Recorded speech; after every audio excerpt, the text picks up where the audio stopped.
E uma outra pesquisa divulgada recentemente mostrou que 11% dos brasileiros assumiram pagar propina para ter acesso a serviços públicos. Para falar sobre o assunto, recebemos aqui no estúdio Fabiano Angélico, ele é consultor sênior da ONG Transparência Internacional. Obrigada pela presença. Agradeço. A pesquisa é de vocês, né? Exatamente. Por que é importante pesquisar sobre esse assunto? Essa é uma pesquisa que estuda o comportamento e as opiniões das pessoas com relação a casos de corrupção. Então ela é importante porque ela indica onde que há mais pagamento de propina, o que as pessoas pensam sobre casos de corrupção, e isso ajuda a própria organização a orientar o seu trabalho, mas também a recomendar a governos e a sociedade onde que é importante atuar. Não falar sobre isso que é perigoso, né? Exatamente, exatamente. A gente tem um número aqui, eu falei na cabeça, que mostrou que 11% dos brasileiros assumiram pagar propina. É o segundo menor índice da América nesse quesito. A gente só perde para Trinidad e Tobago, onde 6% admitiram pagar propina. Esse número é muito preocupante, o nosso número? Olha, esse número eu acho que ele tem que ser visto numa perspectiva comparada, né? Ele é o dobro dos países onde a corrupção está mais controlada. Democracias mais avançadas, países escandinavos, Suécia, Noruega, Dinamarca, esse índice está perto de 5%. Então, claro que é ruim. Agora, se você comparar com o México, que é 50%, com o Peru, que é quase 40%, acho que dá para dizer que o Brasil não está nas piores situações na América Latina, não. Nesses países o número é tão alto por quê? Olha, eu acho que é importante a gente orientar a discussão sobre corrupção, que existe uma dimensão ética, moral, individual, é evidente. Agora, existe uma dimensão sistêmica. Existe aquilo que é uma necessidade ou uma oportunidade. Né? Porque já existem pesquisas feitas sobre honestidade em vários povos e várias culturas, e não é que um povo, uma cultura é mais ou menos corrupta que outra. Em geral, você tem 10% da população honesta, 10% da população altamente corrupta, e você tem 80% que vai agir de acordo com as circunstâncias, com as necessidades ou com as oportunidades. Né? Então, acho que esse número indica que o Brasil tem uma situação que não é tão ruim. E se você for analisar, a pergunta faz menção exclusivamente a acesso a serviço público. Então, é assim, você pagou propina para tirar uma carteira de identidade? Aí você começa a pensar, aqui no Brasil as pessoas em geral falam que precisam pagar uma propina para isso? Não, né? Assim, acho que isso está ok. Outra pergunta, para ter acesso a uma escola, né, ensino fundamental. O Brasil tem uma taxa de 95%, acho, quase 100% de crianças indo para a escola. Veja, não é que a escola é boa ou é ruim, mas está lá. Né? Você não precisa, aparentemente, eu pelo menos, a gente não ouve muito relato de um pai que quer matricular uma criança numa escola e precisa pagar propina no funcionário da Secretaria de Educação, para o diretor da escola. Isso não se ouve muito no Brasil. Então, acho que é nesse sentido que a pesquisa vai. Acho que a gente também tem que pensar que em alguns países da América Latina, mais pobres que o Brasil, e às vezes mais ainda corruptos, e com um serviço público pior que o Brasil, de repente o pai de uma criança precisa pagar propina num diretor de escola para arrumar uma vaga, né? Porque existem poucas escolas, né? Então, acho que o Brasil também, a gente tem que olhar um lado positivo, né? Apesar dessa crise toda enorme que o país está passando. E esse número de 11% pode ser maior? De pessoas que Olha, admitem? eu acho que sim, né? A gente tem que também levar isso em consideração. Claro que o Brasil, né? Acabamos de ver a reportagem, né? Do preconceito, né? Que as pessoas não admitem que são preconceituosas. As pessoas, às vezes, são homofóbicas, racistas e preconceituosas e não gostam de enxergar o próprio erro. Eu acho que é razoável supor que esse número é mais de 11%. Agora, me parece que não chegaria a 40% ou a 50%, não. Agora, há uma visão de que houve um aumento da percepção da corrupção. O que faz essa visão? Olha, o que a gente está tratando aqui, o que as pessoas enxergam como corrupção é o que, em geral, aparece com mais frequência no noticiário. Né? E no noticiário o que a gente está vendo é a grande corrupção. Né? Então, são os milhões de reais em dinheiro dentro de um apartamento de um ex-ministro, ex-deputado. Né? São contratos superfaturados na casa das dezenas, centenas de milhões, né? Envolvendo ministro, presidente da República. Quer dizer, isso é o que a Transparência Internacional chama de grande corrupção. Então, acho que a percepção da população é de que a corrupção aumentou, mas ela está se referindo principalmente à grande corrupção. E há um contrassenso nisso, de admitir que faz corrupção e admitir também que houve um aumento da corrupção ou não? Eu acho que não, porque as pessoas na pesquisa foram perguntadas especificamente sobre si mesmo na questão da pequena corrupção, né?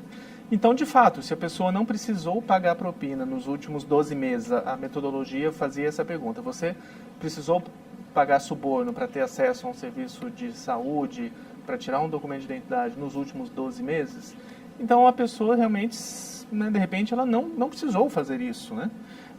Agora, por outro lado, ela está assistindo televisão todos os dias, ela está vendo noticiário da grande corrupção sistêmica, né? Então, a sensação que ela tem é de que a grande corrupção aumentou. Você falou grande corrupção e pequena corrupção. Qual que é a diferença? A grande corrupção, a Transparência Internacional define como aquilo que é um abuso de altos níveis de poder e que prejudica o conjunto da sociedade em benefício de poucos. Então, aqui eu estou falando dos grandes contratos da Petrobras, de grandes estatais, né, do metrô de São Paulo, enfim, eu estou falando de muito dinheiro. Eu não estou falando de alguma propina que uma pessoa em nível, né, individual, ela pagou para ter acesso a fazer um exame num hospital público, em si. São dinâmicas diferentes, é importante que se entenda isso, né? Como eu dizia, a corrupção tem um aspecto, claro, íntimo, agora tem um aspecto do sistema, né? Então, quando você observa a grande corrupção, é um tipo de remédio que aquilo demanda. A pequena corrupção é um outro tipo de remédio, outro tipo de solução. Mas o que é pequena corrupção? É o que nós cometemos no dia a dia? Olha, corrupção sempre envolve Estado, poder público. Isso é a pequena corrupção. Então, a pequena corrupção é aquilo que envolve o acesso a serviços públicos básicos. Essa é a definição, né? Então, é você pagar propina para tirar uma carteira de motorista, né? Isso sim, né? Me parece que no Brasil a gente ouve relatos mais frequentemente. Então, essa é a pequena corrupção. E isso, em geral, está ligado ao governo municipal, né? Governo estadual. Então, é um outro tipo de fenômeno, né? A grande corrupção, em geral, é governo federal, são grandes contratos, em geral é na contratação de grandes empresas. Então, não é algo que o cidadão comum, eu ou você, estamos envolvidos ou possamos até né, participar. Mas as duas fazem mal, né? Evidentemente que as duas fazem muito mal para todos, né? Só que é importante só identificar que uma coisa, outra coisa, outra coisa, né? Por isso que não é um contrassenso quando você vê numa sociedade como a brasileira, em que aparentemente existe em menor grau a pequena corrupção e em maior grau a grande corrupção. Agora, o brasileiro percebe que ele está sendo corrupto, que ele está fazendo uma corrupção quando ele dá dinheiro para tirar um RG ou para tirar a carteira de motorista? Claro, eu acho que sim, né? Eu acho que sim. Eu acho que as pessoas, enfim, né, elas percebem que isso não está correto, que isso não é adequado, né? E fazem por quê? Pela necessidade que você falou? Eu acho que é isso, né? Você tem uma parte da população que é honesta, uma parte que é corrupta e uma outra parte que é mais corruptível do que corrupto, digamos assim, né? É mais ali a oportunidade de fazer algo mais fácil, evidentemente que isso está errado, né? É aquele ditado, a hora faz o ladrão, né? A oportunidade faz o ladrão. A ocasião faz o ladrão é um ditado muito acertado, muito correto. Agora, essa percepção de que a gente teve, de que aumentou a corrupção, tem a ver com a época em que a pesquisa foi feita? Qual foi a época? É importante também observar isso, sim, uma boa pergunta. Os dados na América Latina foram coletados entre maio e dezembro de 2016. São 20 países da América Latina e Caribe, uma pesquisa extensa, mais de 20 mil pessoas entrevistadas. No Brasil, os dados foram coletados entre o final de maio e o começo de junho de 2016. A gente tem que lembrar que a ex-presidente Dilma foi afastada em 12 de maio de 2016. Então, quer dizer, foi aquele período de turbulência, havia protestos de rua, né? Então, também acho que isso tem que ser levado em conta, que a população manifestou que teve a percepção de que a corrupção aumentou recentemente, mas também muito por conta da época em que foi feita a pesquisa. Agora, como é que a gente combate a corrupção, o cidadão comum? Olha, o cidadão comum, ele tem um papel muito importante no sentido de denunciar a corrupção, de, quando enxerga uma coisa errada, buscar os canais acessíveis.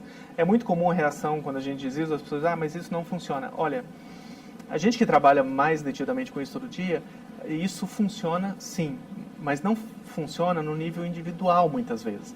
Funciona no nível sistêmico. Então, o que eu quero dizer? Se você faz uma reclamação na ouvidoria de algum órgão público, que você não teve um tratamento muito bom, ou que um funcionário público pediu propina, Pode ser que você se sinta frustrado porque você não recebe individualmente a resposta. Retorno. Agora, lá dentro pode ter certeza que essa informação causou desconforto, que ela foi tratada de alguma forma, para o bem ou para o mal, mas ela mexeu com o sistema. Então, quer dizer, o cidadão deve sim sempre denunciar, sempre quando enxergar alguma coisa errada, e deve, claro, exigir dos seus representantes que prestem contas, que sejam mais transparentes. Eu acho que se cada um fizer um pouquinho, a gente consegue melhorar essa situação, sim. Tá bom, queria agradecer sua presença. Obrigada aí por todas essas informações. Eu agradeço a oportunidade, um prazer.